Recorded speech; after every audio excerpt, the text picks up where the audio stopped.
Cuckoo, cuckoo! What episode Back is again. this, Dan? Episode 19. 257. Shut up, Dan. You don't know what you're talking about. That's right, folks. How not to be an arsehole. I was gonna What? script the intro again, but I was busy with my chickens. Yeah. Busy with your chickens. Yeah. That's They've been just- out of control. They've been out of control. What's your chickens' names? Fuckboy Darius the Third, and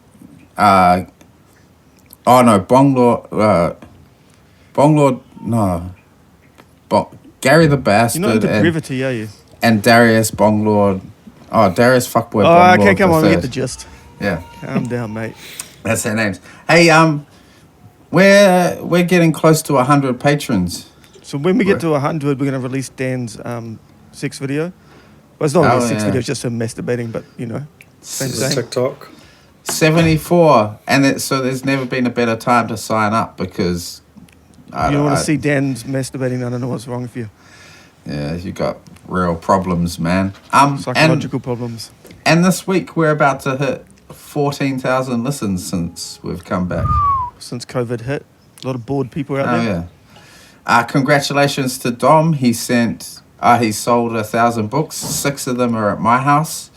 Yeah, boy. Before I forget, I'm doing a gig in Hamilton on Friday at Never Project Studio. I don't know where that is, but I assume if you live in Hamilton, you do.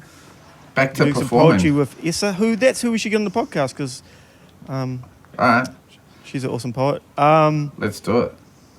And you should come, because the last time I performed in Hamilton, guess how many people came? Was None. the guy I None. fought there? Nah, not a single person. Gutted. Zero. I was thinking today, Dom, for some podcast promo. You know how they always do those stories about the young guy that buys the house at 24 and then got like their second property at like 27, and it's because their parents gave them heaps of money. I thought we could pitch a story to the Herald about like a renting success story about that house we rented on School Road. And it's like, oh, they only rented it to us because they were going to tear it down in 3 months' time, and we stored all the rubbish under the house and kind of just destroyed everything. That's right. The house didn't have a shower, so you had to have a bath if you wanted to clean yourself. Yeah. And both Todd and his brother used my Bepanthen cream as toothpaste. Yeah, because we didn't have a light bulb in the bathroom for months on end.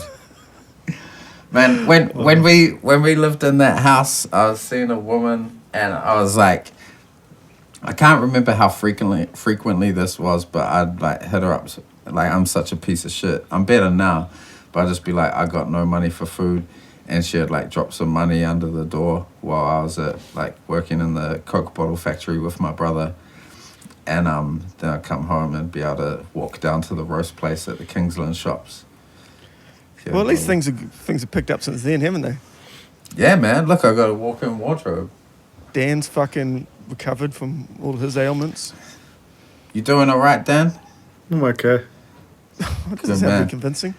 Hey, I just wanted to quickly say we're 5 weeks out from an election, and I saw like I've seen a bit of people on my Facebook who are very like skeptical of politics for good reason, and I'm unsure if they understand that there is actually like the Green Party is rolling out policy after policy that is in our best interests as like citizens, just people, and there is a party who you can actually vote for. Like I'm getting a little worried that the Greens aren't going to hit the 5%.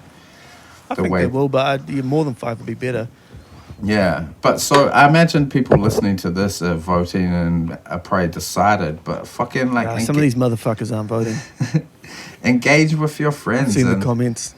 And tell them about policy that like actually would Well, I think one thing them. to say is you can be like, look, we know that fucking voting is not going to fix all society's problems. But Yeah. It's real easy, and if the Greens and Labour get in, it's going to be a shitload better than if they don't.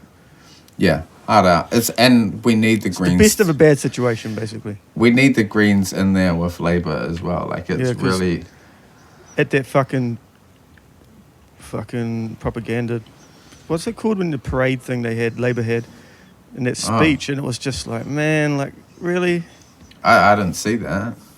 Oh, they had their big party thing and announced their policies for the election, and it was just like the status quo and just the most gutless. I mean, not that anyone's surprised, but yeah, well, it's still disappointing, you know, because I guess you sort of hope that maybe they will do something positive. Yeah, well, so what's happening is as National flails, and you're on the left of things, you're like, oh, great, this is an opportunity for the Labour Party to move to the left because they have huge support now. But no, they moved more to the right. They're taking up that space that National occupied because they're getting National voters. Like, this was just they're a bunch of fucking home-owning capitalists anyway, so... There you go. Did you see that thing that came out about all the houses they own? It's fucking nuts. Did we talk about this in the last one? No, not at all. It must be some real-life conversation. And fucking... They it's not like they just own a house. Well, like Jacinda does, she just owns a house or whatever. But some of them own like 5 properties. Jesus, you know Christ. what I mean? It's like no one should be allowed to own 5 properties. They're fucking send Dan around there, sort you out. Yeah, they need to hear our renting success story. Hard out. If they'd all lived on School Road in that house. Yeah. We got a few questions in the inbox. Should we do a bonus next week? You have to get some more questions in. Yeah, we're also thinking about perhaps reviewing something. We got a few ideas, but if you got a suggestion and you're a patron, we'll consider it. Just reminding the patrons they're always welcome at Dan's house. Mm-hmm. Yeah. 75 Onehunga Boulevard. I love the address Apartments that you give each week. just coming down and throw stones at the middle window. Yeah. Should we rip into this one? Play the music, Daniel. It's a fucking good one. Yeah, it is. It's the best one yet. Welcome back. A little bit older, a little bit uglier. We couldn't get another producer, so Dan's back as well. Look at this, Dan. We can divulge all this now. This is what Todd's been itching to get into. I don't necessarily like him, but I respect him. Well, everyone needs jewelry. He's a maniac. Further to him, crippled. This is an audio podcast, Dom. Sure. What do you think, Dan? How are you all? You all look great. Look at all us, our different faces. It's nice to see you again. Yeah, I feel like I know all of you better from Twitter than in real life at the moment. It's very unusual. Yeah, well, I know you from the television, so that's even weirder. I haven't been on the TV in a while. It's like, it feels like it was another life back then, you know? Yeah, right. It wasn't that long, was it? How long has it been? Oh, look, I feel like I left TV3 in 2016, and then I did Tickled, and then I did Dark Tourist in 2018, which kind of took me through to the end of 2018, and then 2019, this year. What have I been doing? I don't know, just in the house. What has anyone been doing?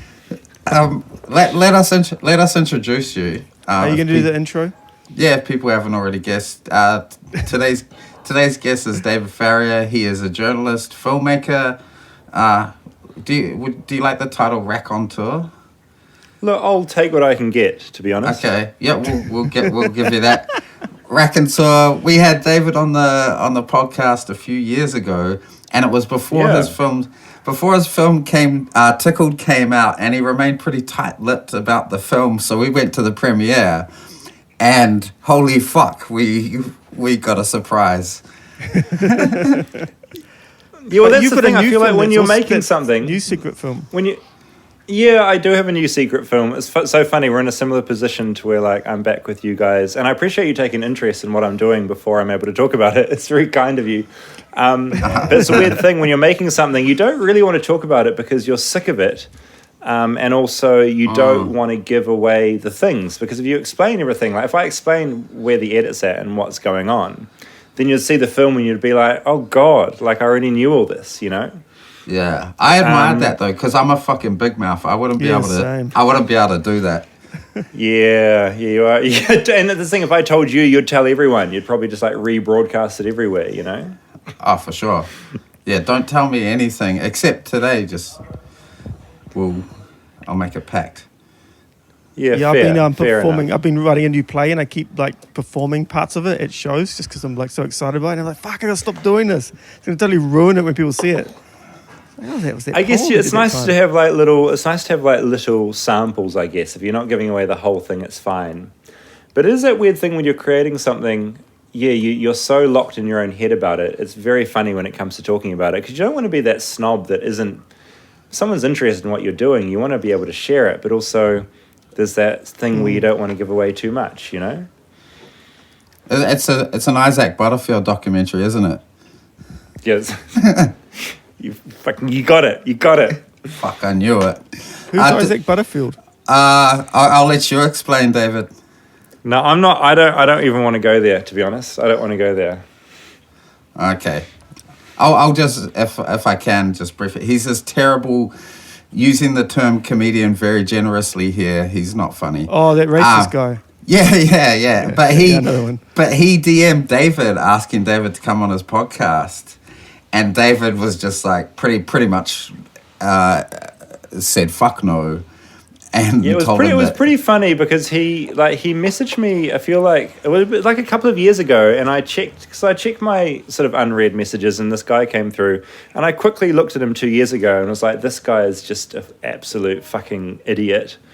And then this thing recently, he's like a YouTuber sort of. He's like what is he? He's just a real basic dude who really hates any kind of. God, how do you describe it? I mean, he made a joke on stage about the Christchurch terror attacks that were both offensive and racist and unfunny, like a triple threat all at the same time, and he was really deeply proud of that. And then when people sort of called him out on it, he just doubled down in every possible way. And so I went to message him to basically be like, dude, like, just stop, like try and listen to what the community is telling you. And then I remembered and I saw this message from 2 years ago that I never replied to, being like, will you come on my podcast? And I just replied, no, I won't. And then we got into this really unusual back and forth where he just wasn't listening to anything. And I mean, it's funny as well because I wrote about him and his jokes a little bit, and I heard from a couple of people straight away that had experiences with him in real life, and he's a real trash fire of a person. Yeah. The funny thing to me was he, like all these kind of right-wing talking heads or personalities, they present themselves to be very like stoic and strong. And as soon as David rejected his invitation, he deleted the message. just like a little fucking coward who couldn't handle rejection. I think it's like his father was an NRL player, and I think I'm reading into this a lot, but he has this huge beard, and I think his dad never acknowledged him as being a man, and because he was a little coward. So he's got this huge beard, and he references it often, and it's a very necky beard. It sort of travels right down the neck. It's kind of one of those numbers. The other funny thing about these comedians. What's his name? Isaac Butterfield. Yeah, it's not very strong name either. But the thing about these comedians, they're like, so when confronted with the shit, they're like, oh, but comedy's supposed to be challenging, and it's like, yeah, sure, like it should make you think, it should challenge you, but like a decades old racist trope is not challenging. It's not clever. It doesn't inspire any thought or discourse. It's just...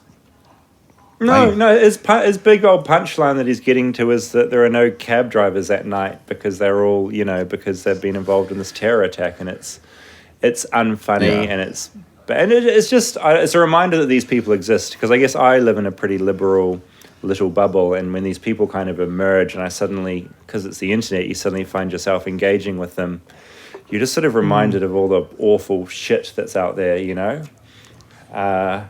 awful human being, I would argue. Comedy's pretty terrible in general, though, eh? Yeah. I always think that I like comedy because you see something good, and then you just go watch just hours of other comedies. Oh, they're fucking terrible. Like, and even the ones that most of the people that you like, it's like it comes with a caveat. You know what I mean? It's very rare that you'll find someone just be like, "This is just funny." Yeah. I no. think Why are you it's looking at me really like that hard for, to Todd? be consistently good. It's really Yeah. hard to be consistently good. I mean, I'd argue there are comedians that are incredibly good. I just think they're really hard to find, and then there's certain ones that'll sort of let you down over time. It's a tricky area, and I don't know. I'm not a comedian. I don't know. It's a weird world, you know. God.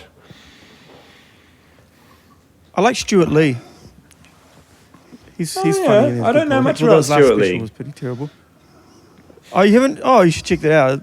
I mean, it might be a little bit dated now, but I think the problem with comedy, and it's a similar problem with like rap music as well, is people look at it and they're like, "Oh, that seems easy. I could probably fucking do that," and it attracts stupid people who don't recognize that it's actual craft and it is quite difficult to be excellent at. And so therefore you have all these people who rely on tropes or just controversy for controversy's sake. Yeah, And- absolutely. And I think Butterfield, he was someone who started more as like a YouTuber, you know, controversial YouTuber, found an audience, and then was like, right, I'm going to do stand-up shows, and it kind of went in that direction. So yeah, he's not great at that stuff. Imagine if but you were it's a waste serious- of breath.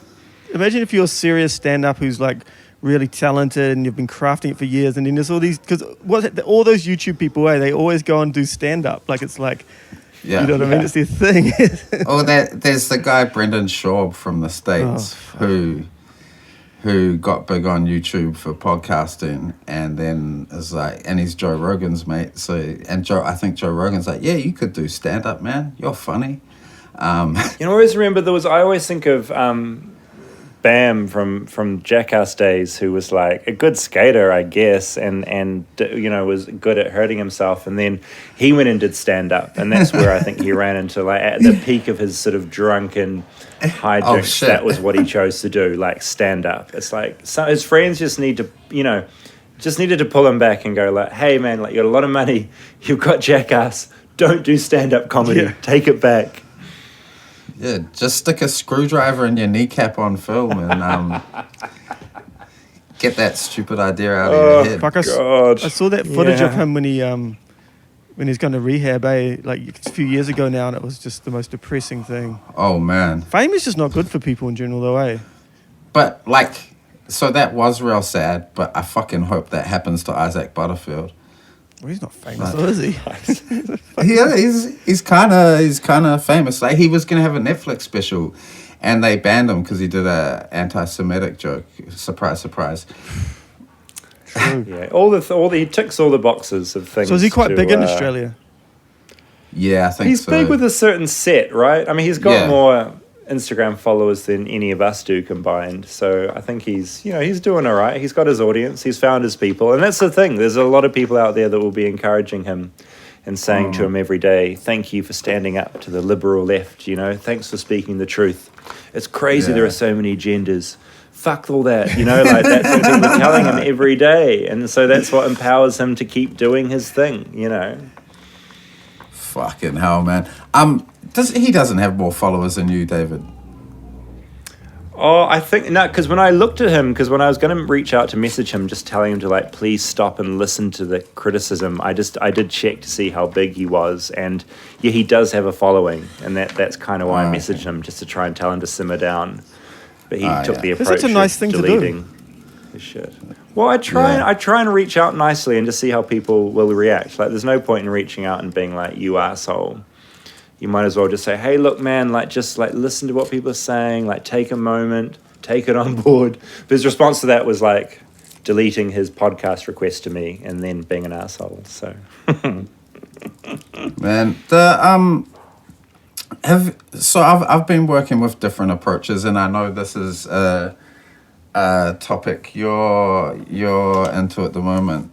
Dave is the QAnoners and the conspiracy theorists, and like, so at first I was just being a prick and I was making fun of people, but recently I've seen some people I care about sharing that stuff and talking about it, and so I've tried to engage them in like a conversation, like a respectful conversation, but the thing is, it's like religion or something. They take it as a personal attack, and they start patronizing you, start telling you don't know anything, acting like you're stupid, and like, whilst I remain like cordial, they just will not engage with anything I have to present to them, or I've had no luck whatsoever trying to talk to people about this shit.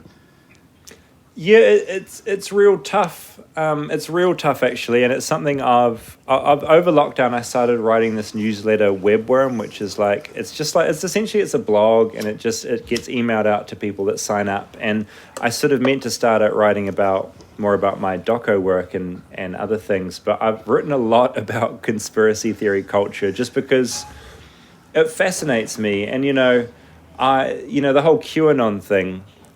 Which is this? It's an amazing. It started years ago, but it's this overarching kind of mega conspiracy that ties in every other conspiracy to the same thing, and it basically leads back to the idea that there are this group of global elites who are kind of running the world that Donald Trump is very aware of and is going to call out and reveal at some point. And these global elites are sort of behind everything. They're the ones that are behind. Bill Gates wanting to vaccinate everyone and depopulate the world. They're the ones behind installing 5G towers all over the world to transmit COVID-19 or give us cancer.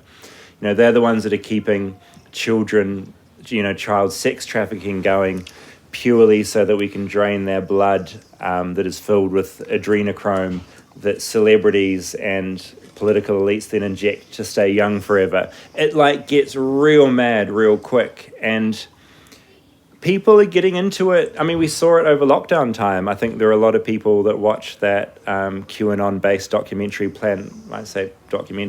Plandemic, which was about how, COVID is a hoax. And it is like a religion. Once you're on board and you sort of think you've got the truth to this stuff, it's this remarkable position where you believe one of those conspiracy theories and you believe all of them. There's no gray areas. It's not like back when people were suspicious about the 9/11 attack, or they were suspicious about the moon landing, where you could maybe believe a bit of one and maybe not believe the moon landing was faked, but maybe think there was something a bit weird about 9/11.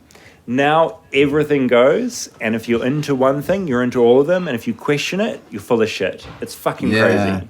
It seems so much more harmless back in the day and fun, and now it seems very scary and dangerous. I just remembered an interaction I had with someone last week who I was trying to talk to about this, and without any jest, they said to me, "Have you seen Black Mirror?" I was like, yeah, I really liked that show. It's a work of fiction, right? Yeah. You know what's weird about the New Zealand, people in this country that are into, because in America, it's mostly older people, right? It's people in their 50s and 60s is the main demographic that make up the people that are really into it. But in this country, it seems to be heaps more young people. I think that's globally. I think it's a lot more young people now as well. It's changing now, and I mean, what sort of blew me away a couple of weeks ago is there was a protest in Los Angeles, and they were mostly people in their 20s, 30s, probably one of the first protests they'd been to, and they all had Save the Children signs. If you were walking past, you'd think, hey, these are people that are against child sex trafficking. They probably don't like Jeffrey Epstein. What a great cause. But, you start talking to them, and they are full QAnon. It's not just they're not just out to talk about sex trafficking of children. They're out to say that Hillary Clinton is behind it all. They're being locked in underground bunkers. It gets real crazy real quick, and they're young people. And so, I think a couple of years ago it was perhaps people.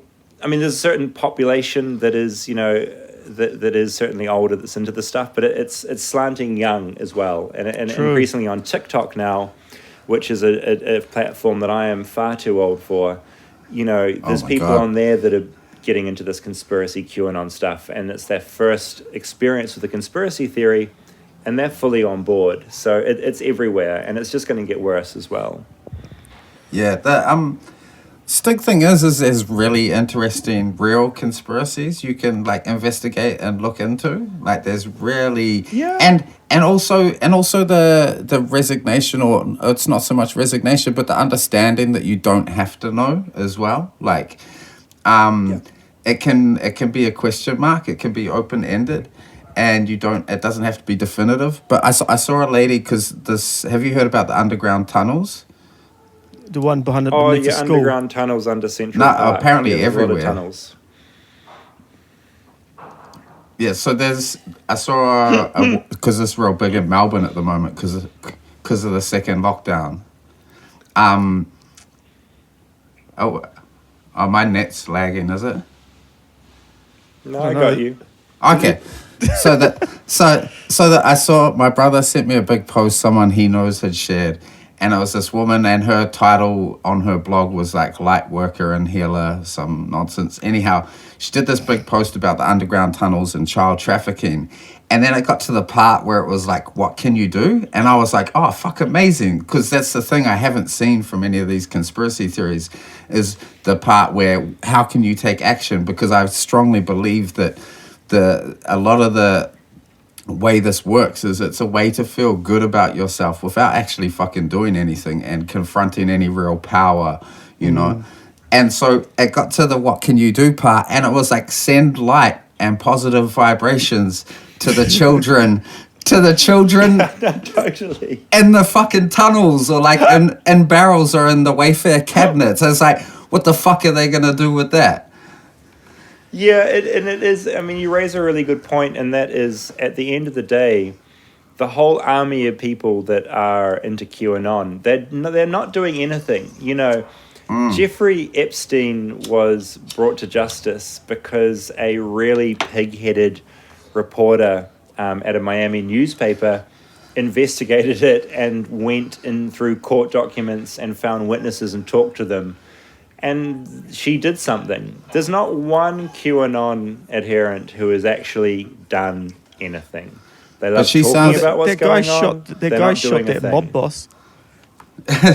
Yeah, except that, and the guy who walked into Comet Ping Pong, the pizza joint, trying to free children, and bought in an assault rifle and started shooting. So.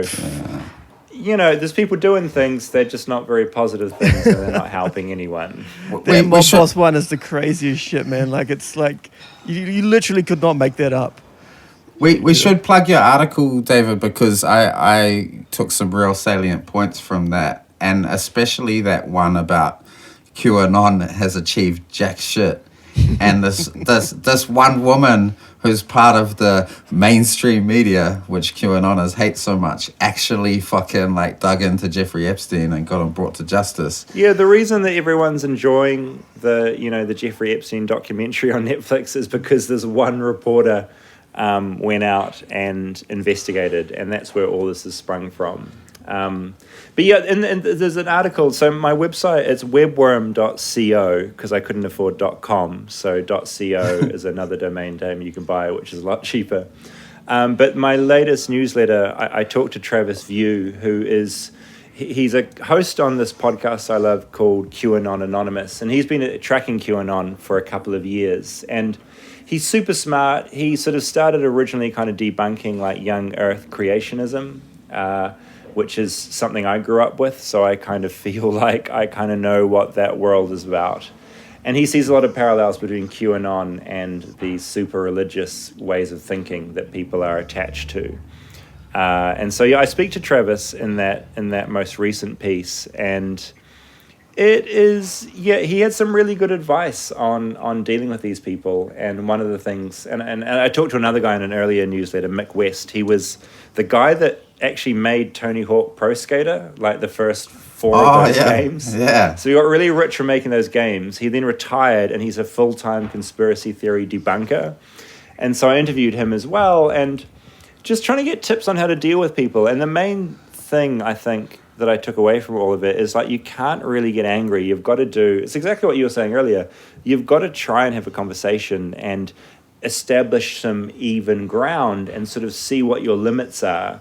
And, you know, I would say to someone, for instance, that comes out with all this stuff that, hey, look, I have a certain distrust of power figures as well. Like, I certainly think sometimes my best interests aren't at the heart of the people in power. I understand that. And hey, you know, there's certain elements of 9/11 where I think it was a pretty good excuse to go to war, and I'm pretty on board with that. I'm not confident that there were masses of explosives planted in the World Trade. Just feel each other out and see where you are.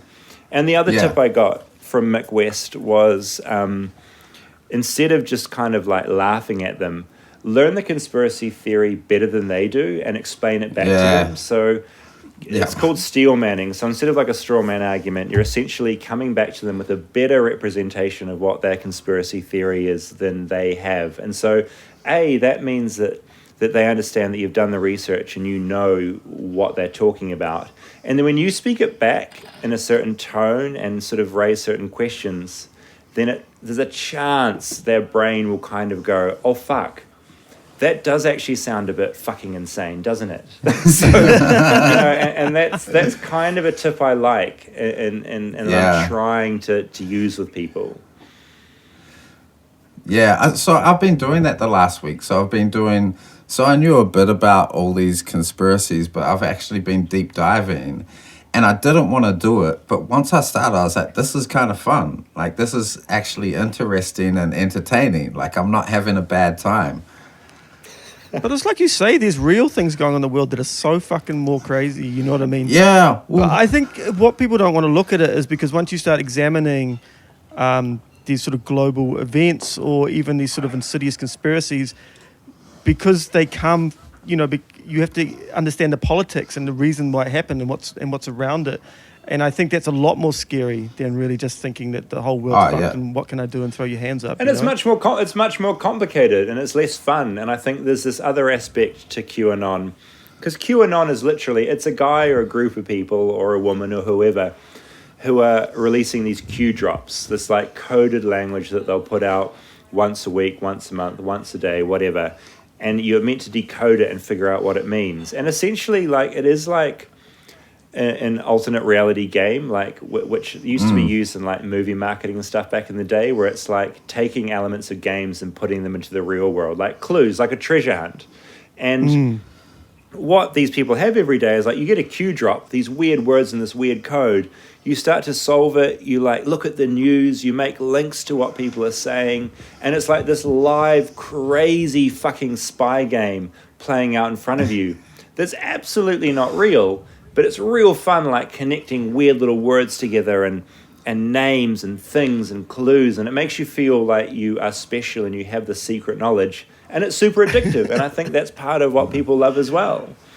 Yeah, that's why the guys at Point, I forget his name, sorry, that you interviewed for the piece yesterday, where he was just like, essentially what I took from that was like, I'm going to ask these people I'm talking to what has QAnon achieved. Because it's actually absolutely zilch, like nothing. And so I was thinking, I've been thinking about this heaps, obviously, but I thought a big part of this is loss of connection to community for a lot of people, because a big part of what they're finding is connection and community. And so I was like, the antidote then is connection to community that's positive and healthy and supportive and not letting you go down the rabbit hole. So my tactic, and I haven't mapped this out properly, but I want to start, we're in lockdown at the moment, but I want to invite these people to find house. something. No, not to my fucking house. But like David was saying, seeing where your common ground is on how you care about issues, and then inviting them to do something positive around that issue. Have a barbecue, man. It's the only way. No, but like the anti-Q barbecue. Because it's like, okay, typical old Dom over there, eh? it's a bit of a challenge, and it probably won't work. But I thought, okay, you got a lot more patience than me, man. I can't. You care heaps about children who are like at risk. All right, let's go do something for an organization together for children at risk, and there's a chance of them finding that connection and like seeing something real, and how you can actually do something real in your community. Yeah, no, I think you're right, and I think community is a huge part of it, because back in the day, you even rewind 5 years, 10 years, if you were going to come up with a theory that kids en masse were being imprisoned in underground tunnels terrified and raped so that they get adrenaline in their blood. That adrenaline essentially creates adrenochrome. Their blood is then drained and then fed to politicians so that they have, I'm just saying, like, this is a very common conspiracy theory that QAnon believes in, by the way. Yeah. If I was going to spout that stuff 10 years ago, my friend would tap me on the shoulder and be like, David, I don't think that's true. And I would think to myself, oh, fuck, like, maybe it isn't true. But now what I do, I jump online, I find a Facebook group with 100,000 people that are telling me that I'm right and I'm correct. And then boom, there I go. Like, I'm down that rabbit hole, and I've found my community and I've found my people. And suddenly all you guys become fucking lunatics who don't know the truth and don't see the light. And I'm gone, you know? Yeah. I only know that all this shit is bullshit because I was a believer, but I was trying to get some adrenochrome for Dom's ankylosing spondylitis, but I just could not. could not get my hands on it. The blood of some children could really fucking help a lot of your issues. It could help all of our issues, to be honest, as we all get older. Maybe you're onto something. Yeah, I could use a little bit. But if all the politicians are on adrenochrome, how come they all look, like the politicians in general aren't the sort of most healthy looking fucking people? No, that's the thing. They're not, right? But apparently Hollywood celebrities are getting a lot of it. That's why a lot of actors look so young, But the other thing is, like, it's very easy to like laugh at this stuff because it is kind of funny. But fuck, man, like, Trump is president. He on the regular retweets. I think last month in one day he retweeted 14 QAnon accounts. And so essentially you've got the President of the United States giving the thumbs up to these groups. Here in New Zealand, we've got Billy TK Jr.'s party. He's just like... Oh, I wanted to talk about this. And the Public Party is a QAnon party. They believe all the things that QAnon believes. They spout the same complete bullshit. And their Facebook page has more likes than ACT does. So, like, it's fun to joke about it, but also people in politics are finding their way into this shit. And we've seen what happens in America. That's not great. And I think there's a danger that we're moving down that path into unreality and complete utter horseshit here in New Zealand. Like, it's fucking terrifying.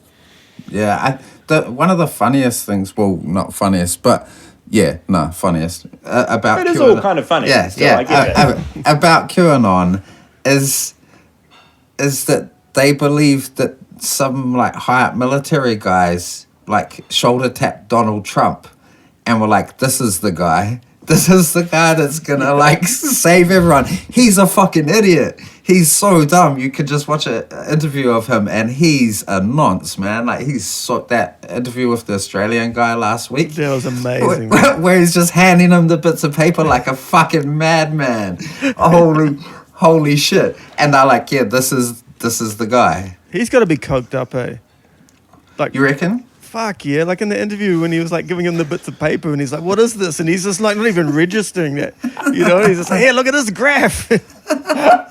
He's got wild eyes, doesn't he? That was a wild interview. And it was so satisfying to watch because the interviewer was he did some good facial expressions, but he was also pushing back in a very measured way, which was like so fun to watch, Yeah. But they believe that Donald Trump is going to step up onto the stadium on the podium at one point in a stadium during like some big speech and reveal who the elites are and what the plan is, and he's going to like save everyone. Like, that's what everyone's waiting for. It's like, it's this insane premise. And again, it's like religion. It's like you've got a bunch of conservative Christians, no offense to any Christian listeners, but essentially waiting for Jesus to come back and like reveal the truth.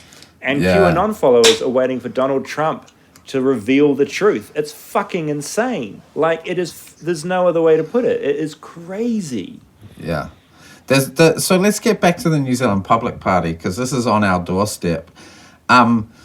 There's some news yesterday. There's so much to fucking talk about here. But a woman, Jeanette Wilson, announced yesterday she was going to be running for the Public Party in Mount Albert. And she's a psychic. Yeah. Yeah, she's a psychic, and that's her profession. So this is from the spin-off today. I fucking love it. Where is it? I won't be laughing when Jeanette wins, though. Oh no, she's Fucking out psychic. already. She's Withdrawn. tracks me down. She's withdrawn in the space of 24 hours. Yeah, Fortunately. yeah, Oh, thank God. yeah. And in June, as COVID-19 crisis was continuing to spiral around the world, the psychic healer and medium advocated the use of a dietary supplement she claimed would counter the risk of the virus. A month later, she was selling a Bluetooth device she proclaimed could dose vitamins vibrationally. Yeah, so the public party is fascinating because, Billy TK Jr., he's a musician. He had no interest, from what I can tell, in conspiracy culture at all. But during lockdown, when a lot of people around New Zealand were on their computers going down rabbit holes, he basically became, QAnon to the eyeballs and started posting about all this stuff. He then started deciding he was going to get into politics. He named his political party. They were saying, all the things you'd expect, that 5G towers are terrible. He had he got on stage at one of Destiny Church's big annual gatherings and said that an international assassin had been sent over to assassinate him. And that he had to, with his SAS training and his protection, get rid of that guy. He said this openly. People believed it. He then has Jamie Lee Ross join the party, and they are now, they're now going to jump into the election. It's pretty out there.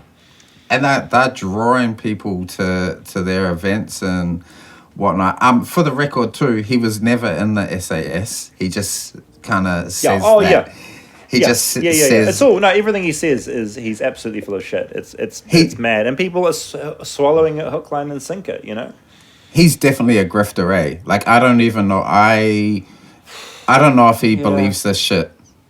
I think he's a grifter. So I've just from some sources that I can't name, but people from inside the music industry, several people have contacted me when I posted something about the public party and were like, he's known as a con man and a ripoff for like years. Not just this recent shit. Like, people know this. All right, well, you need to send me their names because I would love to chase that up. Because I've heard one of them's a journo. I've heard that. One of them's a journalist. Oh, great! Well, someone needs to dive deep into that because he is a real. Again, I'd use that word trash fire of a human. Have they registered as a political party yet? Because they did. Nah, they didn't. But that's why they coalesced with Advanced New Zealand, Jamie Lee Ross's party, because they were registered, from what I understand.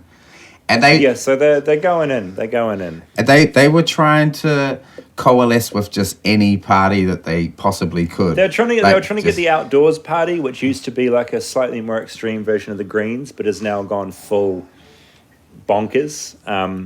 But they were so bonkers they didn't want to. They didn't want to combine forces, so they rejected them. Yeah. And then they tried out Destiny. They tried getting in there, but I think Brian said no.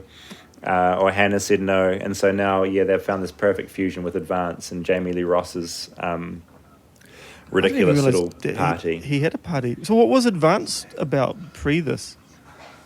Oh, I mean, he just named it, I think, and just started. He's like, okay, I'm an independent now. This is my party. He saw that he sort of saw that some of his things, I guess, aligned with the insanity of Billy TK Jr.'s party, and here we are. And I mean, you honestly, if you want to laugh, I mean, go to their Facebook page, the New Zealand Public Party, because it is a QAnon page. I mean, but again, you laugh at it, but they're filling up little halls around New Zealand when they travel around the country. They're voters. It's disturbing. Yeah, absolutely, because it is serious as well. And I think about these people and like some shit some Nat politicians are doing at the moment too, with us using the pandemic to sow discord amongst people.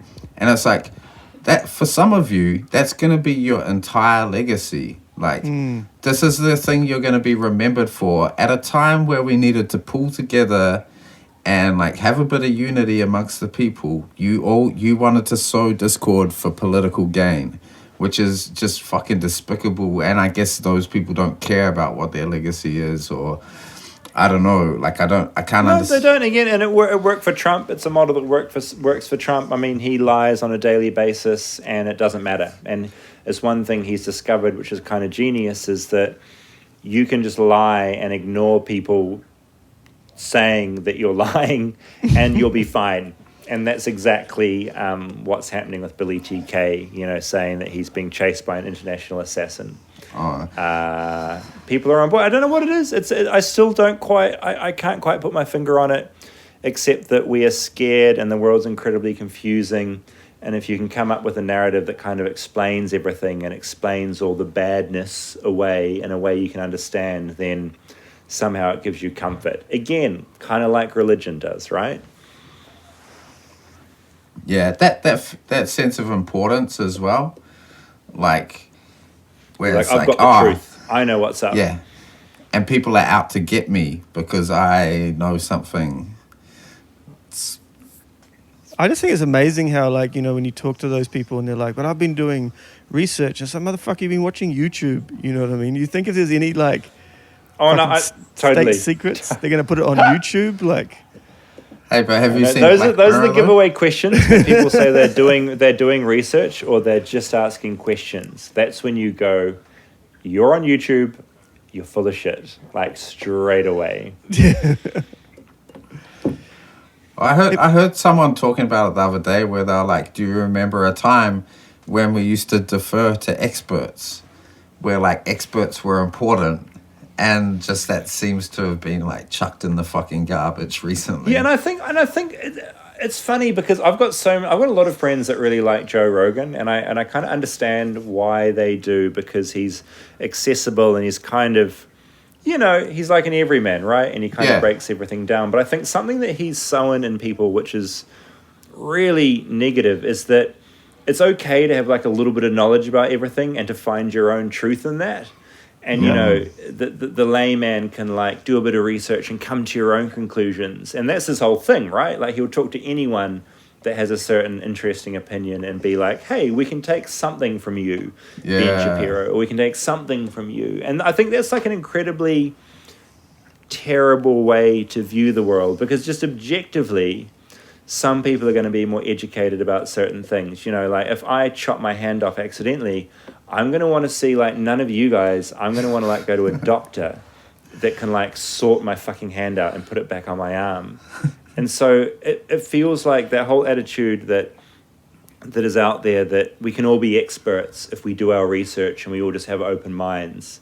That's such, like, utter bullshit. And yeah, I think that's part of why we are at this place in 2020 right now. Yeah, you I might wonder want though to. if part of it is that the media, you know, just because I think, like, you see, like, a lot of things that people are saying with this QAnon shit, it does come from somewhere, you know, like, so people do mistrust the media for, you know, because the media does lie all the fucking time, or it does have outside interests, or it is, you know, backed by whatever corporations, or, you know, the politicians are just, you know, serving their own self-interests or those of the people behind them. I can't remember what the fuck my point was. Why did I start talking about that? Well, it brings me to You're a saying point. it's coming from somewhere. This distrust is coming from somewhere. Yeah, yeah. I don't know. I had a greater point, but it's gone. So I'm thinking of the flu. One of the people I was discussing these things with the other day from opposing viewpoints sent me this video. Oh, no, actually, they just posted it. It wasn't sent to me, but I watched it, and it was an Australian woman. And so she was talking about the media, and she was like talking about, so there was a lot of truth in it, where she was saying, you know, they use fear because that sells and that's what people will pay attention to. And I was like, yeah, right, sure. But like, she was categorically saying that all media is bad. She was like, turn off like everything. And she was on YouTube and she was describing the tactics that they use whilst she had this dramatic music playing In the background, yeah. and she was like showing like scary film clips of like a dystopian future and shit, and I was like, No, you're doing the thing you're talking about. No, and of course, like, I mean, it's like Media Com 101. Like, any media course will teach you this. Like, of course, the media has issues. Like, the news you're being fed on your mainstream 6 o'clock bulletin, like, it's localized, so it's going to be stuff that's in your area that isn't nearly as important as what's happening in a grand scale. But and of course, like wacky stories are going to be like that have pictures are going to be like brought to the forefront, and more important stories with more boring pictures are going to be sidelined. So inherently in the medium, there's going to be reasons that you're not getting the best news you can possibly get. But then also, that's something, you know, Trump and his whole fake news thing is so frustrating because, of course, there is news that is fake, but he just uses it to explain away anything that he doesn't like, and that whole idea. And I mean, what it comes down to at the end of the day is that we need journalism and we need reporters, and Epstein would still be alive and walking free if a journalist hadn't pushed pig-headedly into that story and like pressured the police and pressured the courts and made public what Epstein was doing. Like, that's all journalism. And so I can't remember what my point was exactly, but this huge like distrust in the media that Trump has been a big part of, just in formulating that whole fake news narrative, it's super frustrating because of course there are problems with the news, but at the same time, like, I strongly believe we need these institutions that have the resources and the know-how to dig into things. Else the end game is we're all acting like we are QAnon doing our own research fucking idiots, you know, and that's where we end up. Stephen, you there, Todd? He's frozen. I'm back. Oh, We're all Jesus. back. We're all back. I ranted. I couldn't figure out who. So I couldn't figure out who was frozen. If it was me or anyone else. Nah, you never know. It's so difficult. But so this idea that all the media is bad totally discounts your own agency to use your own discernment and fucking like explore things, like, which a lot of these people who will just, if you try and show them something, they'll be like, oh, mainstream media. That's a very common response you get. And it's like, I've heard it so many times. yeah, and it's like yeah, like there's many sources of media, and I look at many, and like I'll look at news from sites that I'm sus of, because there's like any institution, there's people in there trying to do good work. So like MSNBC is fucking trash, but there's people that work there who are trying to do real journalism and real good work. Like, and that exists in like all the big media companies. And then 100%. Like you look at, you look at stuff with the Herald or News Hub or any of the big sites here, TVNZ. You know, there's utter trash in there, but then there's also people like Paula Penfold and Jared Savage and Matt Nippert that are like digging real deep and doing really important things. And I think on a grand scale it's like that. There's going to be trash out there, of course there is. But then if you're discerning and you have analytical skills, you can dig through that and figure it out for yourself. Today, surfing through the Herald, because I have a look through the New Zealand news every week on the day we do the podcast, I found out that Max Key and Pebbles Hooper matched on Tinder, so that was like a testament to the work being done, and That's good, man. Yeah, and so as a normal viewer, you go, hey, that's a story, but then I'm just going to ignore that and I'm going to click on this other thing and read this thing, you know? Yeah, exactly. I've talked about this film a few times on the podcast, and I had to bring this up, David, but I noticed that you're friendly with Bria, the woman from the Florida Project. Oh yeah, Bria, yeah, she's great. Yeah. I know her really well from my time in Los Angeles. She's been like a really good friend over there and helped me make other friends over there. So yeah, she's great. And her movie's fucking great. She's incredible. Which was the Florida Project? Is that the kids living in the hotel? Yeah. Yeah, So that's the one. Yeah. So she's the mum. Yeah. The guy that made that film, Sean, what's his last name? I should know this. I've actually got the DVD sitting right here. But his other films are really good too. He made Tangerine on his on an iPhone 5. You've seen that, David? That's right. Yeah, no, I have seen Tangerine. And And, then of course, he made it in So you I don't want to give spoilers away, but at the end of he incorporates certain elements of Tangerine into the Florida Project in a really fucking engaging, cool way. Wow. I need to watch that again. And the films that he did before that are really good too. He's a really incredible director. Yeah, I just loved. I mean, that was just so pure Florida, like just these hugely bright colors and like just this really trashy environment. But Bria was, I think she was like, they found her on Instagram, I think, and they cast her in this, and she played the mum. And yeah, I think she just did a really fucking good job. Like the girl that played her kid was amazing. William Dafoe was like the only like actor that was in there. But yeah, if you haven't seen the Florida Project, like watch it because it's one of my favorite films. It's so good, and they do this really beautiful thing at the end, which kind of maybe it's a spoiler. I won't go into it. Just watch it. Yeah, people need to watch it. I think something about her performance is like, it's a very rare performance where something about that person's spirit, not the fucking character they're playing, but something about them as an individual shines through in their role that they play is real fucking incredible. Yeah, I had this really weird experience before I came back to New Zealand about a year and a half ago where I went to see her to say bye, and she's just moved into a new place. And then I just watched Euphoria, which is another show I love. And Barbie Farrier, who was in Euphoria, was like living next door, and she suddenly just arrives at the apartment. And I'm like this huge fan of Euphoria, and I was just like, this is like this classic LA thing where someone from some show you love will just suddenly like wander into the house. It just makes me. It's very funny. It's very funny, that shit over there. Fucking amazing. Did you hang out with Keisha in LA at all?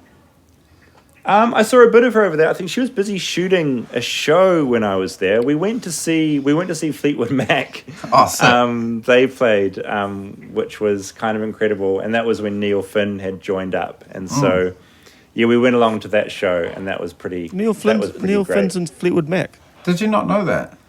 No. Oh. Yeah. That had he fits, man. Like it's kind of, and they embrace him and they embrace his music, and so there's like a lot of shared songs and discussion about their careers and stuff. It's pretty magic. As Liam Finn's main doppelganger, I thought you would have known that, Dom. Nah, I wasn't privy to that information.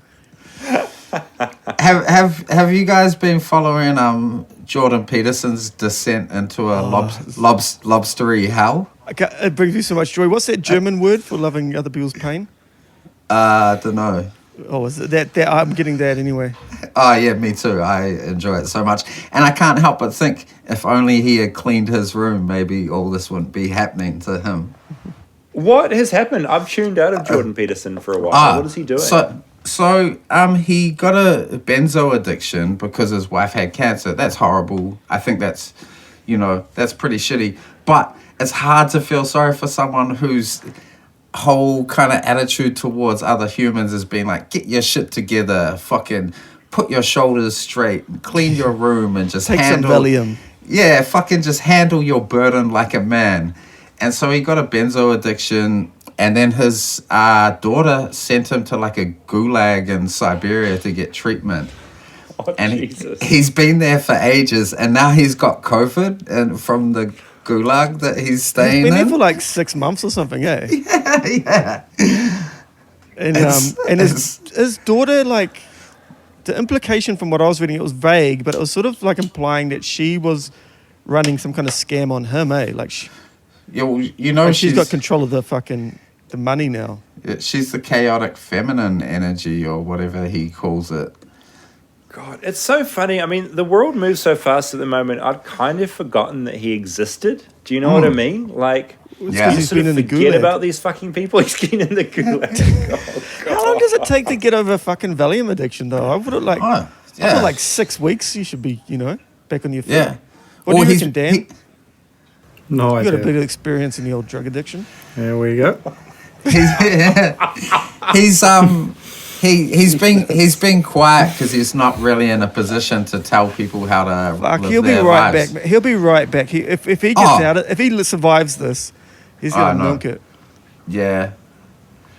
Did you see I mean, him? my main takeaway from today has been Ben Shapiro. his latest Twitter rants, reading out various lyrics. Holy- and just it's next level, man. Holy shit. So Ben Shapiro's reading out the lyrics to the new Megan Thee Stallion and Cardi B song, and instead of saying pussy, he says the P word, and then about the third time he says it, he's like, the P word, that's female genitalia, and it's like, Jesus Christ, man, be a fucking adult. Just say, But just in his high pitched voice, and then he suddenly goes on a rant about how this song is all about.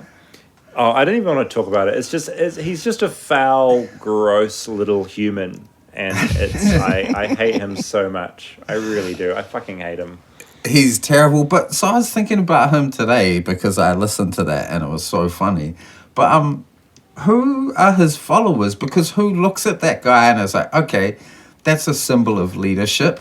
Because he's so whiny and so weak and so, he's disgusting. Like, who looks at him and thinks, oh, that's... Yeah, well, for instance, who looks at him? The guy that turned up at that Black Lives Matter protest in Auckland wearing a MAGA hat. Oh, yeah.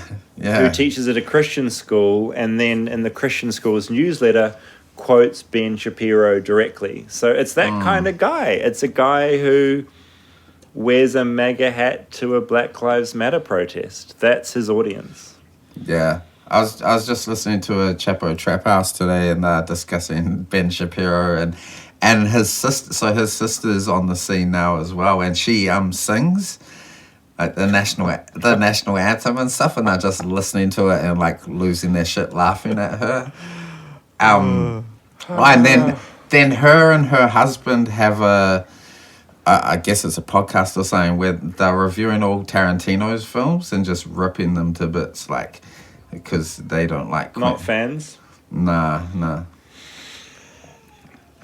Should we wrap Pretty this good. up? I want to have some dinner. Okay.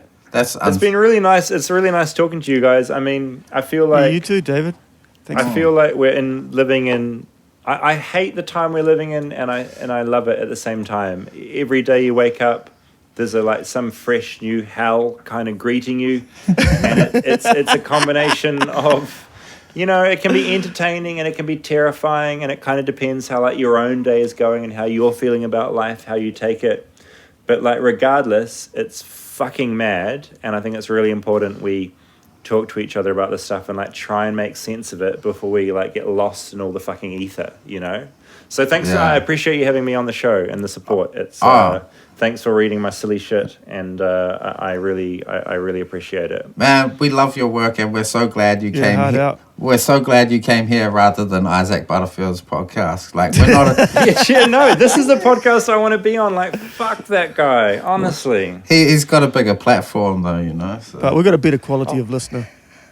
No, that's the truth. It absolutely is. I do not want to communicate. The stinkest thing about his message to me was he was like, I love your stuff. And I'm like, fuck you. Do not love my stuff. I'm not making my stuff for you. Fuck off. That was my initial response. I actually forgot that I wanted to ask you, how does that make you feel? Does it make you look at your work and go, wait, what am I doing? Absolutely it does. Yes. If it's appealing to you, you fucking neckbeard, then absolutely it does. But yeah, fuck. But hey, there's some nice people that watch it as well, so hopefully it balances out at some point. No doubt. All right. Thanks so much, David. It's a pleasure. See ya. Right. Bye. Talk soon. Bye-bye.